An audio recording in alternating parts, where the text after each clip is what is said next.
बिस्मिल्लाहिर्रहमानिर्रहीम अस्सलाम वालेकुम। मैं हूं करामत मुगल और मेरे साथ हैं वसीम मलिक साहब और सईद बलोच साहब, सीनियर जर्नलिस्ट हैं। सुप्रीम कोर्ट कवर करते हैं। इस वीडियो का आगाज़ भी वसीम आपसे करते हैं।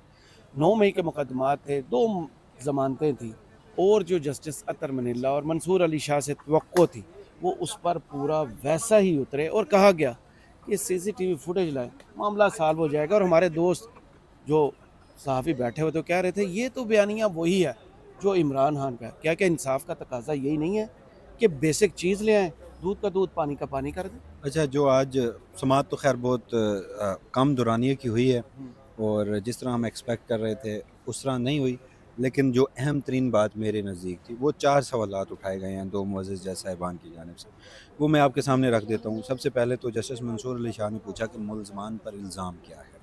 दूसरा, उन्होंने कहा कि मुल्ज़मान की मौजूदगी के शवाहिद भी हैं।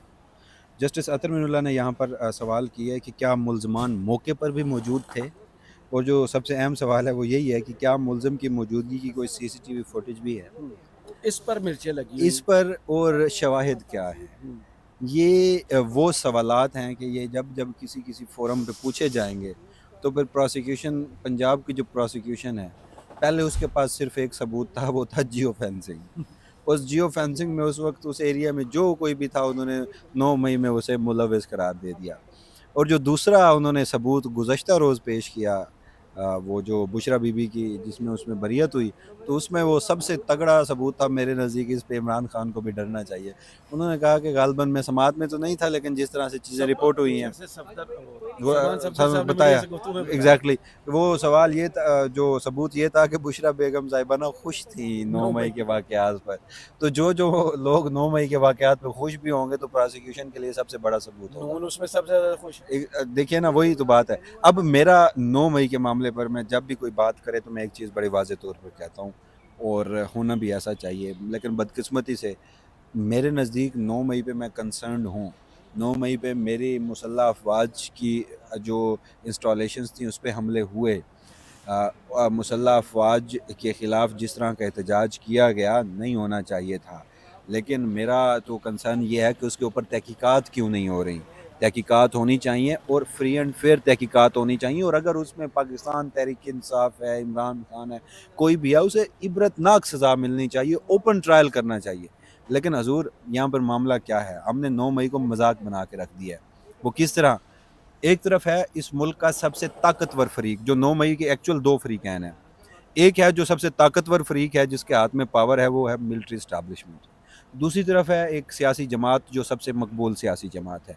मिलिट्री इस्टेब्लिशमेंट आकर प्रेस कॉन्फ्रेंसेस करती है, उनके तर्जमान आकर कहते हैं कि जी ये एक शरपसंद गिरोह है।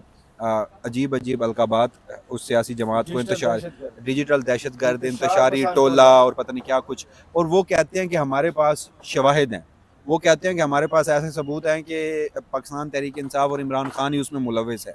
और साथ ही वही ताकतवर फरीक आके कहता है कि अगर हमसे गैर मशरूत माफ़ी मांग ली जाए तो उसके बाद इमरान खान को, सदके दिल से इमरान खान को माफ़ी है। वो तो हमने देखा, जितने छोड़ के गए उन्होंने सिर्फ 2 लाइनों की प्रेस कॉन्फ्रेंस। लेकिन मेरे नज़दीक सवाल एक और है, ये मैं अपने बिहाफ पे मैं ये समझता हूँ कि पाकिस्तान की फौजी इस्टेब्लिशमेंट कोई अदालत तो है नहीं। ये आपकी ख्वाहिश तो हो सकती है कि आपसे कोई माफ़ी मांगे, लेकिन अगर उसमें इमरान खान, जैसे आप हमें बताते हैं कि इमरान खान और PTI मुलविस है, तो इमरान खान माफ़ी मांग ले तो आपकी सूरत में किस कैपेसिटी में माफ़ करेंगे? फिर शोहदा की तौहीन का क्या होगा? जिन्होंने पाकिस्तान तोड़ने पर माफ़ी नहीं मांगी वो दूसरों से कहते हैं कि आप 9 मई पर माफ़ी मांगे। भुट्टो साहब कब्र से निकल के माफ़ी मांगे। भुट्टो साहब ने तो नहीं तोड़ा था। नहीं, मैं तो जमहूरी। चले खैर, वो जनरल बाजवा साहब ने क्या कहा था वो एक अलग डिबेट है, उस पर भी आपकी बात 100% दुरुस्त है। ये अब सिलसिला ख़त्म होना चाहिए कि सियासतदान ही हमेशा माफ़िया मांगे। माफ़िया उन लोगों को भी मांगनी चाहिए जो मुशर्रफ साहब ने मांगी नहीं ऑन रिकॉर्ड जाके बांग्लादेश में माफ़ी। मैं आपकी बात दुरुस्त है, आपकी बात दुरुस्त है, लेकिन हम ज़रा 9 मई पे रहते हैं। तो मेरे नज़दीक ये एक बड़े एहतराम के साथ नॉनसेंस और इलॉजिकल सी बात है, पहली बात। दूसरी बात कि पाकिस्तान तहरीक इंसाफ उसमें दूसरा फरीक है। पाकिस्तान तहरीक इंसाफ और इमरान खान भी आकर ये स्टेटमेंट देते हैं कि इसमें पाकिस्तान की जो खुफिया एजेंसियाँ हैं वही इन्वॉल्व हैं, उन्होंने ही आग लगाई थी, उन्होंने ही 9 मई करवाया था। वो कहते हैं कि ये लंदन प्लान का हिस्सा था। अब ये दोनों फरीकैन आपस में लड़ रहे हैं तो पाकिस्तान का क्या कसूर है, पाकिस्तान की अवाम का क्या कसूर है? हजूर आप होने दीजिए फेयर ट्रायल। और फिर इस सब में जब मैं तहकीकात की जानिब आता हूँ तो फिर मुझे उसमें इमरान खान का मौक़िफ़, उसमें मुझे तक़वियत मिलती है उस मौक़िफ़ में कि DGISPR 7 मई को एक प्रेस कॉन्फ्रेंस करते हैं, उसमें माफ़ी का मुतालबा भी रखते हैं और साथ ये भी कहते हैं कि जुडिशल कमीशन की बात है तो हम जुडिशल कमीशन बना देते हैं, क्योंकि हमारे पास तो इररिफ्यूटेबल एविडेंसेस हैं। और द वेरी नेक्स्ट मोमेंट वो कहते हैं ये तो एक ओपन सीक्रेट है, इसमें जुडिशल कमीशन बनाने की क्या बात है। तो हजूर वहीं पे इमरान खान ने मई 2023 में इसी सुप्रीम कोर्ट में जहां हम बैठे हैं एक आईनी दरखास्त दायर कर रखी है, एक आईनी दरखास्त दायर कर रखी है और उसमें जुडिशल कमीशन और फेयर तहकीकात का मुतालबा किया गया है। तो मुतालबा कर लीजिए।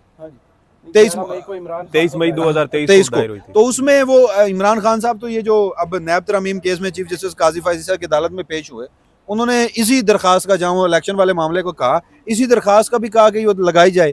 तो दोनों फ्रीकैन में से एक तहकीकात से बादियो नज़र में पीछे हट रहा है और दूसरा तहकीकात का मुतालबा कर रहा है। तो जो तहकीकात का मुतालबा कर रहा है बतौर पाकिस्तानी, मैं तो उसके दलील से मैं ज़्यादा कन्विंस भी होता हूँ और मेरा भी यही मुतालबा है कि यार उस रोज़ हमारी मुसल्लह अफवाज की इंस्टॉलेशन पर हमले हुए, जो भी मुल्ज़मान है हमारे सामने आनी चाहिए, मुल्क तो आगे एग्जैक्टली सजा मिलनी चाहिए। इसी तरह का एक केस आया था हमजा कैंप में मुलविस। चलें, आज तो एक शख्स जो था वो जिना हाउस के बाहर, और उसके ऊपर इल्ज़ाम ये है कि वो हमजा गालबन उसका नाम है, और उसके ऊपर इल्ज़ाम ये है कि जी उसने हमाद गालबन नाम है कि उसने हमाद जावेद कि उसने पत्थर मारा और एक पुलिस के कांस्टेबल को या कोई पुलिस एहलकार था उसका सर फट गया।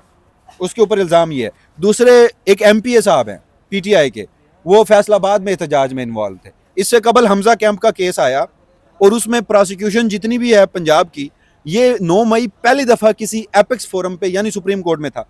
जस्टिस जमाल खान बंदोखेल से हमें लाख इख्तलाफात, लेकिन 2 उनकी ऐसी जजमेंट्स हैं जो मैं ये कहता हूँ कि पाकिस्तान की तारीख में सुनहरी हरूफ में लिखी जाएंगी। अमाद यूसुफ साहब का, उन्होंने जिस कदर वो दहशतगर्दी और बगावत और शख्सी आज़ादी पे आके उन्होंने जजमेंट दिया, एक्स्ट्रा ऑर्डिनरी तारीफ बनती है जमाल बंदोखेल साहब की। फिर इस तरह जिस तरह उन्होंने 9 मई के उस जमानतों में केस में 5 मुल्ज़मान थे हमजा कैंप के, और उसमें पंजाब की प्रोसिक्यूशन के पास क्या था, सिर्फ ये था, उन्होंने कमरा अदालत में आकर ना तो CCTV फुटेज थी ना कोई और उनके पास सबूत था, और उन्होंने आके ये कहा दिया कि हमारे पास ये जियो फेंसिंग है, और ये 5 लोग जियो फेंसिंग में थे, उस लोकेशन में थे, उस टेरिटरी में थे। हवालदार वो गवाह तो ये है कि जी, और गवाह भी लाहौर का था। और इमरान खान ने जो यहाँ चक्री के मुकाम पे वो एक मीटिंग की थी बतौर इनके, और उसमें एक इस्लामाबाद पुलिस या लाहौर पुलिस का कांस्टेबल वो फिर रहा था, उसने सुन लिया कि ये साजिश हो रही है। तो इस कदर बेहुदा जब सबूत आप लगाएंगे, सामने रखेंगे, इल्जामात लगाएंगे, तो फिर वो जो 9 मई का एक एक्चुअल स्टांस है वो पीछे हट जाता है, और उसमें मुझे इमरान खान के नहीं, इसमें एक और चीज़ ये भी है ना, 9 मई की तहकीकात, मैं ज़रा उसी के साथ आगे जोड़ता हूँ कि 9 मई का आप सारी बातें तो करते हैं, जो फुटेजेस अभी तक मोबाइल फ़ोन से लोगों की बनी हुई आई हैं, जो तोड़ फोड़ जिना हाउस या कोर कमांडर हाउस लाहौर में हुई है, वो डंडा जो उस नौजवान के हाथ में सफ़ेद रंग के कपड़े हैं, सफ़ेद रंग के कपड़े से चादर से उसने अपना जॉगर्स पहने हुए हैं, जॉगर उसने पहने हुए हैं, जो अमूमन पुलिस के एलीट फोर्स के एहलकार या कमांडो पहनते हैं। फिर उससे बढ़ के उसके हाथ में जो डंडा है, वो डंडा स्पेसिफिकली सिर्फ पुलिस को वो दिया जाता है, जो पुलिस या रेंजर्स मॉब कंट्रोल की राइट कंट्रोल करने के लिए पुलिस के पास या रेंजर्स के पास। हमने रेंजर्स के पास भी इस्लामाबाद में वो डंडा देखा है, जो बड़ी पहचान है आपको सरकारी डंडे की। देखें, वो तो फिर डंडा दूर से ही नजर आ जाता है। तो और उसमें अभी तक बीबीसी ने बड़ी भरपूर किस्म की एक डॉक्यूमेंट्री बनाई, इस्टेब्लिशमेंट पर इल्ज़ामात लगाए, गाड़ियाँ दिखा दी, बंदे उतरते दिखा दिए, उसको भी तो चैलेंज नहीं किया गया। उस तरह बाद में आता है। पहले ये बताएं, ये जो बेंच बना था, ये जो सप्लीमेंट्री का चलो फिर वीडियो खत्म कर देते। नहीं, मैं आपका सवाल समझ गया था ना। असल में इसमें कोई शक नहीं है कि काजी साहब अभी भी ये शरारत कर रहे हैं या अपने ऊपर वो नहीं लेना चाह रहे, क्योंकि मेरा इस मामले में बड़ा अलग साहब आप ठीक कह रहे हैं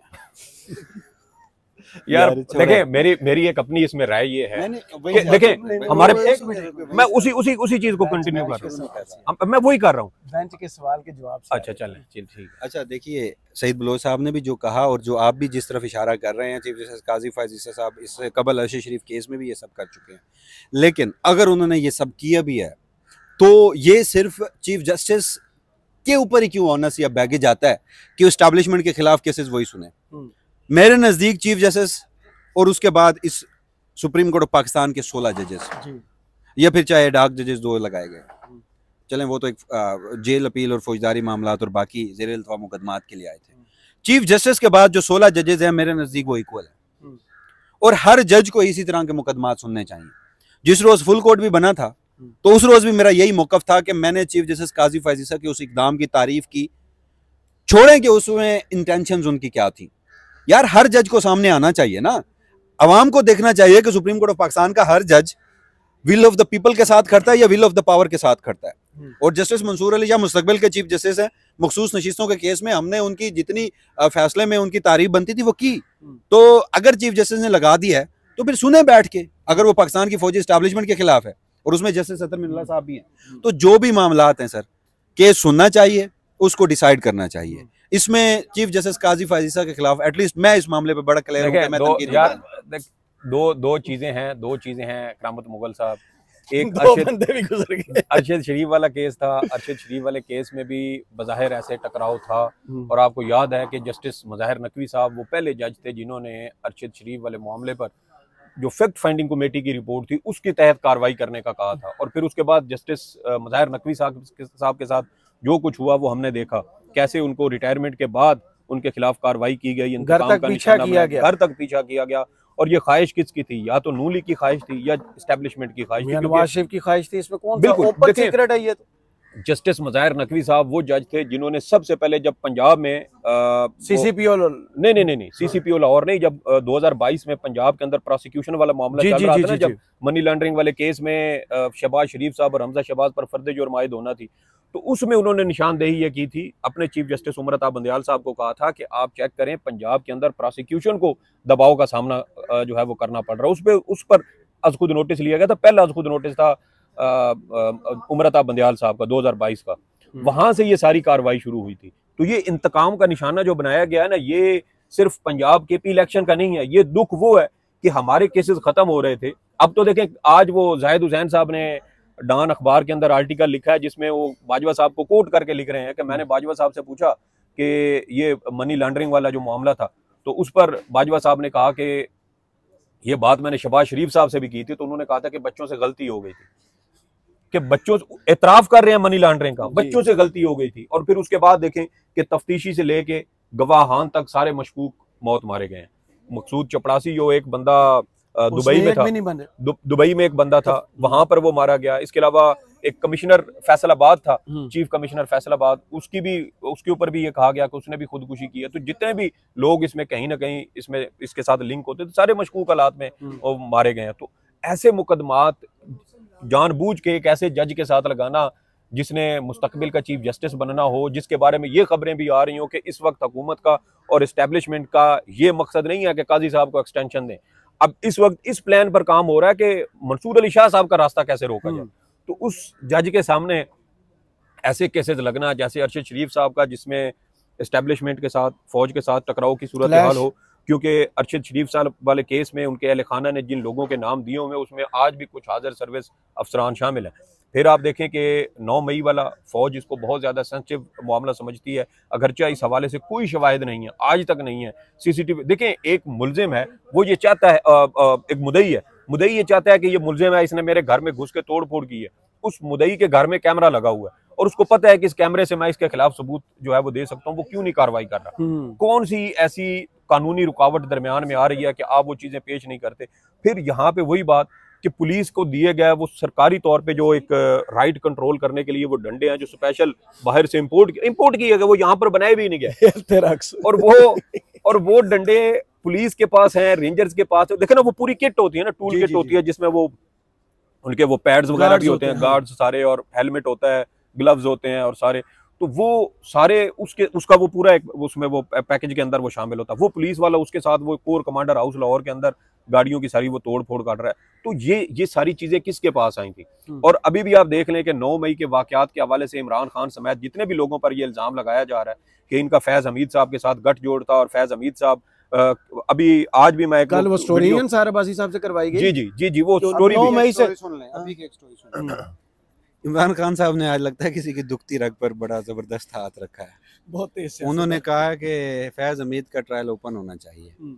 तो अब तमाम टीवी चैनल्स सिक्योरिटी ज़राए से ये खबरें चलवा रहे हैं कि इमरान खान कौन होता है कि ये तय करे कि फैज हमीद का जो ट्रायल है वो ओपन होगा या वो सीक्रेट होगा। नहीं, कल आपके रावी ने वो लिखा था कि आर्मी एक्ट की ये सेक्शन 31 मतलब बगावत की इमरान खान साहब तो रोज आकर जब भी 190 मिलियन पाउंड की बात होती है, केस होता है, बात करते हैं, मीडिया से बाहर आती है, रिपोर्ट होती है। तो आज जब उन्होंने कहा ना कि फैज हमीद का ट्रायल ओपन होना चाहिए, तो खबरें चलवानी पड़ रही हैं, इस वक्त चल रही हैं, ट्रांसमिशन हो रही हैं उसमें भी ना। और जो हमारे रिटायर्ड ब्रिगेडियर साहिबान और लेफ्टिनेंट कर्नल और जनरल वो आगे बिपस दे रहे हैं। और खबर क्या है, बानी पीटीआई कौन होता है? लफ्ज वर्डिंग सुनिएगा जरा, बानी पीटीआई कौन होता है जो ये फैसला करे कि फैज हमीद का ट्रायल ओपन होगा या सीक्रेट होगा? साथ लिखा गया तसल्ली रखें, अगर फैज हमीद के मामले पर बानी पीटीआई का ट्रायल होता है तो वो ओपन ही होगा। अगली खबर तो आगे मिलिट्री कोर्ट का क्या सुने आगे।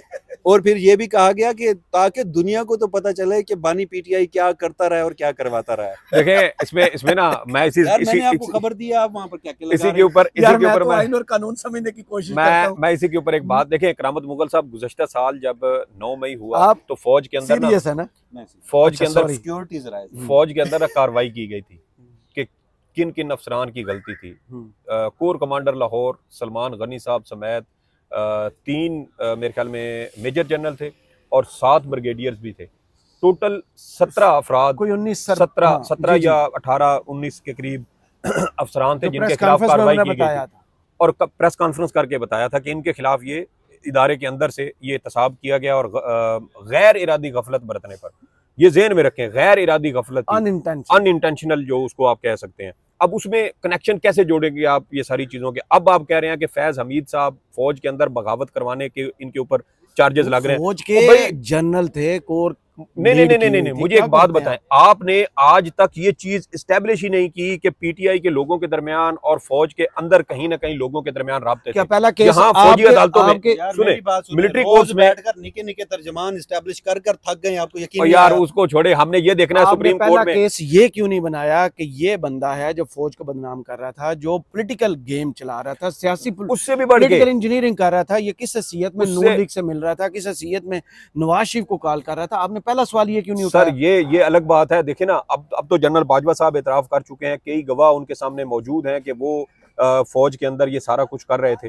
और ये सारी चीजें करने के बाद मैं ये कह रहा हूँ कि जो गुज़श्ता साल फौजी अदालतों के खिलाफ केस चल रहा था सुप्रीम कोर्ट में, वसीम को भी याद होगा कि जस्टिस आयशा मलिक समेत जस्टिस इजाजुल एहसन साहब और दीगर जज साहबान ये पूछते रहे थे अटार्नी जनरल से कि क्या ऐसा कोई, ये जो आपने शिक लगाई है कि फौजियों को उकसाया, ये उकसाने वाला आपको कैसे पता चला? क्या कोई गठजोड़ था? तो ये दहशतगर्दी वाले केस में जिसका इन्होंने अटॉर्नी जनरल नहीं साबित कर सके थे ना कि किसी किस्म का कोई नेक्सस साबित हुआ था, मुतासर हुआ था, कोई नेक्सस साबित होगा तो आप ये गद्दारी और ये बगावत का मुकदमा लगाएंगे। और फैसला जो कलअदम करार दिया गया था मिलिट्री कोर्ट्स को, उसमें एक नुकता ये भी शामिल था कि हुकूमत और अटॉर्नी जनरल ये नेक्सस इस्टेब्लिश करने में नाकाम रहे और अदालत ने कहा था कि अगर तो ये नेक्सस साबित हो जाता है तो फिर तो कार्रवाई होनी चाहिए, फिर तो ये एक तरह से अंदर डोमेन में घुस के ये चीजें डैमेज करने की कोशिश की गई।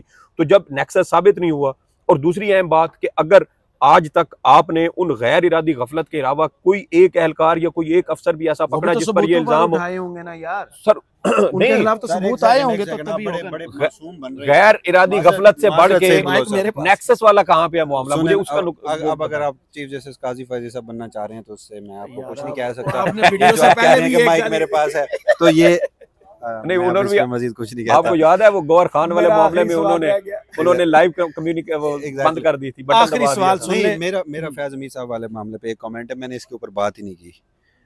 पोस्ट रिटायरमेंट उन्होंने आर्मी एक्ट की खिलाफ वर्जी की, जो अब तक इतला सुने ना लागू होता है, सुने होता है नहीं पोस्ट रिटायरमेंट, हाँ कानून की शिक में ये है कि ताक़यामत है। देखिए असद दुरानी साहब 1990 में कहीं रिटायर हुए थे ये जब इन्होंने किताब लिखी थी, ये 2019 या 2020 की बात है, तो रिटायरमेंट को 30 साल से ज्यादा अरसा हो गया था, तो उनके फिर भी उनके खिलाफ कार्रवाई। अच्छा चलें, मैं सिर्फ सवाल सुन लेना। ये आज जो फैसला आया, ठीक है, जो आज जो कुछ हुआ, ये कितनी बड़ी नज़ीर है या डायरेक्शन है लोअर कोर्ट्स के पास, जिनके पास 16 माह से लोग जो है जमानतों के केस लेके आ रहे हैं, नहीं ये और रुल रहे हैं। आज जो जिस केस की समाअत 9 मई वाली थी उस पर तो खैर कोई फैसला नहीं आया, अभी तो सुप्रीम कोर्ट ने फैसला करना है। मेरा समझ तो आ गया ना। मेरा फैज हमीद साहब के मामले पर एक, अच्छा आपने उधर ही पोस्ट रिटायरमेंट उन्होंने आर्मी एक्ट की खिलाफ वर्जी की और उन्होंने एक निजी हाउसिंग सोसाइटी के ऊपर धावा बोला। टॉप सिटी सुभान अल्लाह। ड्यूरिंग अपनी वो जो सर्विस है उसमें वो क्या गुल खिलाते रहे हैं, वो रिकॉर्ड सबके सामने आएगा। सर सुने, नहीं वो इदारे की पॉलिसी थी। सुने ना, वही ना, PMLN जो है उसका हर शख्स, तो इदारे ये सही कह रहे हैं, उसका हर शख्स गवाही देता है। PTI में इमरान खान मान चुके हैं कि जी 2-4 मौकों पर कानून साजी, बजट और जब वो अदम एतमाद और बाकी मामला, अदम एतमाद नहीं, उससे कबल जो वो वोटिंग उन्होंने ली थी एतमाद की और बाकी मामला, तो फैट यार जो भी है, मैं पेंडू टाट के स्कूल में पढ़ा चलें, उस सारे मामलात में इमरान खान भी ये मान चुके कि फैज हमीद साहब जो हैं वो किरदार अदा कर रहे थे। पूरी सियासी क़यादत इस बात पे मुत्तफ़िक है कि फैज हमीद साहब जो हैं वो अपनी सर्विस के दौरान सबसे ज्यादा सियासत में मुदाखलत कर रहे थे, सारे मान रहे हैं। अच्छा, उस पर लगाए ना ये DG ISPR आए, प्रेस कॉन्फ्रेंस करें और कहें कि उन्होंने ये सब भी किया, नहीं करेंगे। वजह क्या है?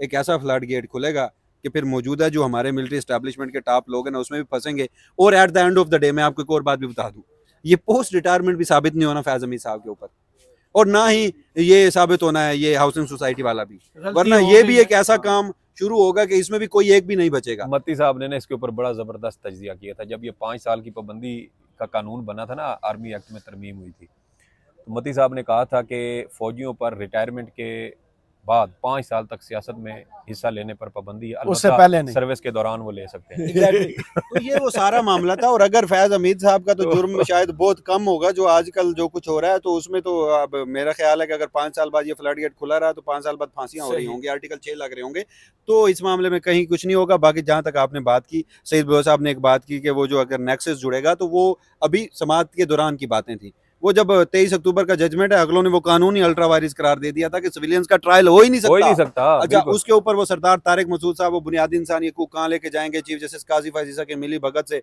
वो जो बेंच बना और जिस तरह एक बॉन्डे तरीके से फौजी अदालतों के केस को अभी तक जेर इल्तवा रखा गया है, और इसमें पाकिस्तान में सुप्रीम कोर्ट ऑफ पाकिस्तान के जजेस, चाहे वो जस्टिस मंसूर अली शाह साहब वो भी रिक्यूज कर गए थे उस मामले में।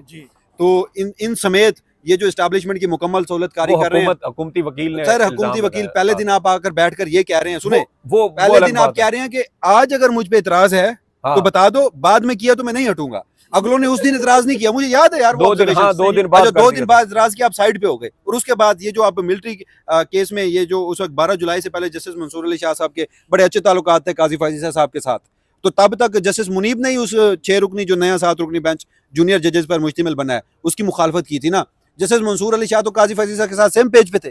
तो जिस तरह 3 रुकनी कमेटी ने सहूलतकारी की, मुझे बोल लेने दीजिए, जिस तरह सुप्रीम कोर्ट ऑफ पाकिस्तान के जजेस ने फौजी एस्टैब्लिशमेंट की सहूलतकारी की, 3 जजेस करने ने, जब तक जस्टिस इजाजुल हसन साहब थे वो काजी साहब की डिक्टेटरशिप बेनकाब करते। सर मैं आपको कह रहा हूं ना, वो तो जजमेंट देके गए थे यार, वो तो 23 अक्टूबर की जजमेंट थी, हालांकि उन्होंने अगला चीफ जस्टिस बनना था। चीफ जस्टिस काजी फायजीसा, सरदार तारिक मसूद साहब, अमीनुद्दीन खान साहब और दीगर जो बाकी जजेस हैं, जस्टिस मंसूर अली शाह भी टू सम एक्सटेंट मैं उसमें शामिल करता हूँ। सर इस मुल्क में ये तो बड़ी बदकिस्मती है कि सुप्रीम कोर्ट ऑफ पाकिस्तान के जजेस हैं, इनको शायद अपनी पावर और ताकत का अंदाजा नहीं है कि आप एक इदारा दिफा का इदारा है और आप इस मुल्क की सबसे बड़ी आईनी अदालत है, और आपकी पर जलते हैं उस तरह के केसेस सुनते हुए। मुझे एक जज साहब अभी इस बेंच में शामिल है, मैं नाम नहीं लेना चाहता, मुझे उनके हवाले से एक इन्फॉर्मेशन मिली कि जिस तरह उस बेंच में शामिल किया गया तो उनके तासुरात क्या थे कि मुझे किधर फंसा दिया है। तो हुजूर आप यहाँ पे तनख्वाहें लेने और सियासी केसेस सुनने के लिए नहीं आए, सियासतदानों को यहाँ पर वजीर आजमों को और बाकी लोगों को आप बड़े घर भेज रहे हैं और मखसूस नशिस्तों का फैसला। आए नजर इधर, पता चलेगा ना आपको, आपके ये भी आइन और कानून में और आपके दस्तूर में